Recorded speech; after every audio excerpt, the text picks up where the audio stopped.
We're really excited about board games. Let me tell you about the lions in Twilight Imperium. Oh my god. Hubba hubba.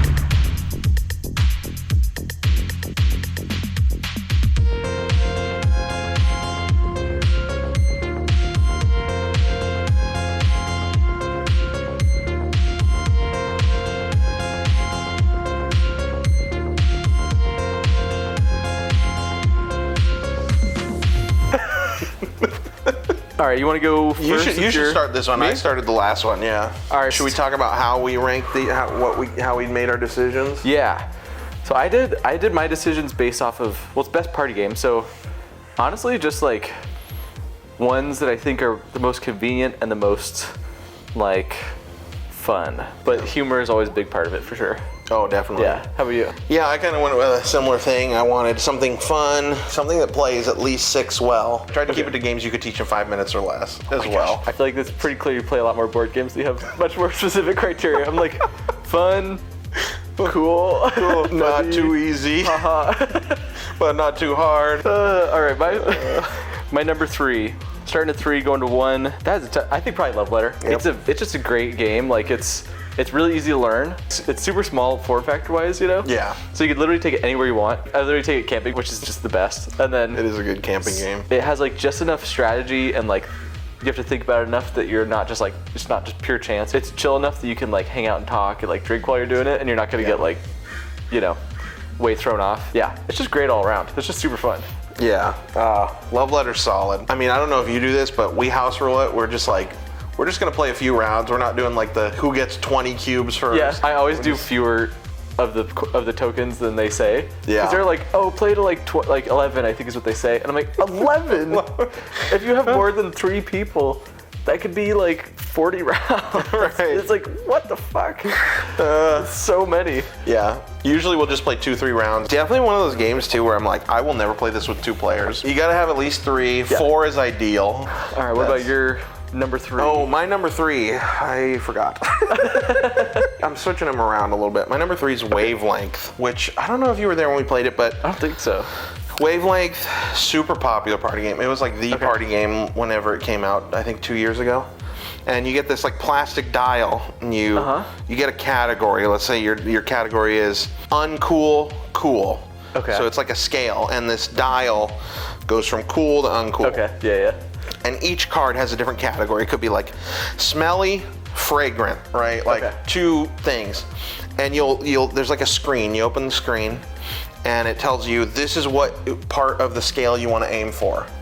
And then you close the screen and you name something that you think your partner will think is more towards that scale. So if it's fragrant, smelly, and the points are here, the point slice, I want to try and get you to guess, put the dial here when I say whatever word I pick. So I could be like, rose. Yeah. And you'd be like, oh, it's pretty fragrant, so maybe I put it like here. And if you're within that slice, you get that many points. And it's super fun. It's like a game where you're just trying to like, ooh, how's the other person thinking? Yeah. And you're trying to like, how would the other person interpret this word? And you're trying to like get on the same wavelength. He said the name. Oh, we did it. We came full circle. It's so fun. That's awesome. Party games, get a bad rep. And if you're one of those people who's a board game snob, I have a little message for you. On that note, my number 2. What is my number 2? Okay, I ordered them and then on the fly, I'm like, do I agree with my own order? Right. But I do. So this one I actually just played for the first time, like over the break, over Christmas or whatever, the Christmas time. We're not in school anymore. It's Telestrations. So many games use the same mechanic where basically like somebody writes a word, you draw a picture, the next person writes the word.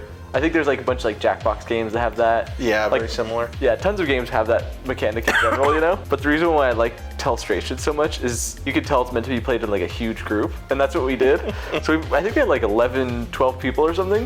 Oh yeah. And so the little booklet, you like write in it, and it goes around like 12 different times, and by the end, it was just like the most ridiculous shit. Like I think it started off with one as like applesauce, and it literally ended up as the word that the person wrote was queen bee eating gumbo out of a toilet bowl. It was like it was insane. That's wild. Yeah. But yeah, it's a really good game. Do you It like is it, or solid. it- I do like Telestrations a lot. I think why I don't play it as much as I want to is because you need like at least 8 people for that game. It's better the more people you have. Yeah, like you truly want like as close to 12 as possible. And that's why I just like have a hard time playing it, because usually on game night I have like 5-6 people max. What you drawing there, Joey? Oh, Ratatouille. And then eye here, and nose, and whiskers. And then hat. That's actually pretty good. And then here's his little Ratatouille body. Why does he look like that? I don't know. He's French. No, here's a good one. Here's ready. It's a cartoon guy.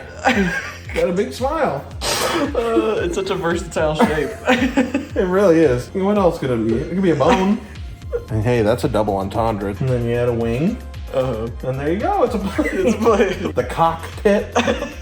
This is pretty much how every game of Telestration goes, honestly. Pretty much. Oh, such a good game. So good. Excellent choice.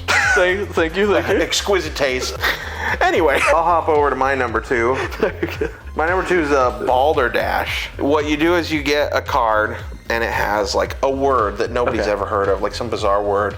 It has like a movie nobody's ever heard of. It has initials that nobody knows what they stand for, and then it has like a wacky law.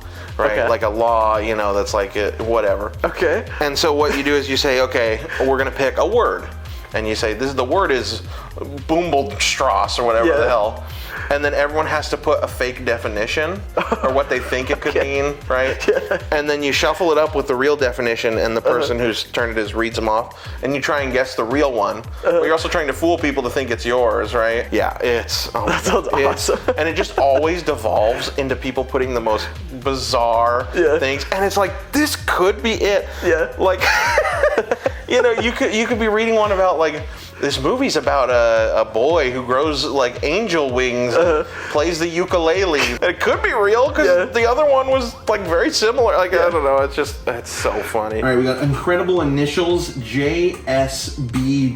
JSBD. Oh, not an answer. Joey sucks big. What is it?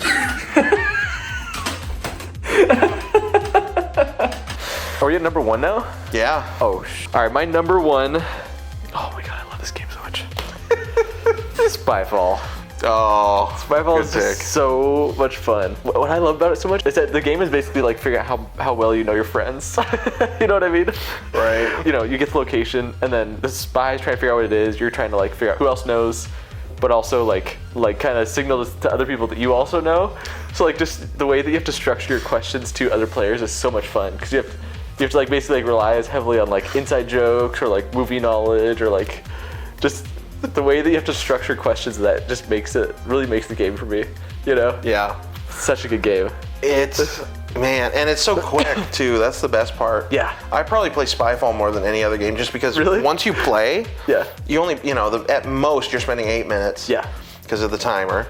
It's so And easy to play over and Yeah, over. you just go, let's go another round. Yeah. And then you end up playing like 5-6 times. Yeah. And it only takes an hour for like all those playthroughs. Yeah.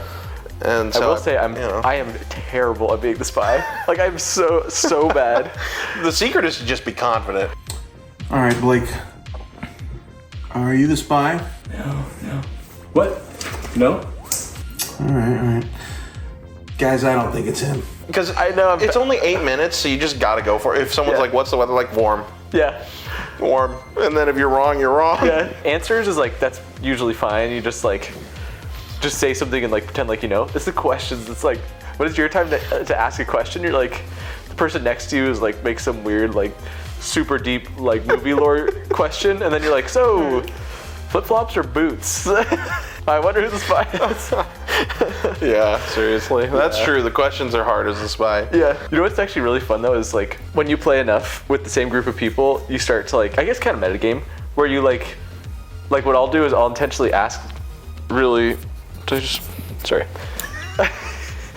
You'll start to ask like really basic questions when you're not the spy, so that like in the future you can ask them and it won't look like you are the spy when you are, Like I always do that. I'll just be like, Even if I have like a total zinger lined up, I'll be like, so, what's the weather like here? Right. All right, what's your number one? Let's All hear right, it. my number one is a game I played for the first time this year, and it's Ready, Set, Bet.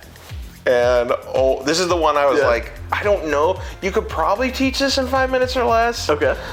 Essentially, it's just horse race betting. Ooh, okay. Which sounds dumb and basic. It now has an app. It started out, you had to have one person who would roll the dice for the horse, and they essentially didn't get to bet and stuff. Okay. They'd just be the horse person. But now the app makes it so you can just all play. And it's so fun because some of the horses, when you roll their number twice in a row, they get a movement bonus. So the 2-3 horse and the 11-12 horse, they have like a +4 movement bonus. So if you roll those twice in a row, they're moving so like so far. The less probable it is, the better the multiplier? Okay. Yes. Got it. Yeah. Sometimes the 11-12 horse will win, or the 2-3 horse will win. By sheer luck. Yeah. And it's just like, oh man, it gets so tense. People are cheering, shouting. They're just having a good time. Like, yeah, come on. That sounds awesome. Sounds like just real horse racing. Yes, it's incredible. And then you get these like special powers and stuff. So each round, there's 3 rounds. Okay. After the first round, you get like a power. Sometimes it's like, oh, you get money if you bet on this horse and they get in at least 3rd place. Okay. Or like one will be like, you get an extra betting chip. You get these like chips that are like multipliers to get you money. And if you have an extra one, you get 1 extra bet.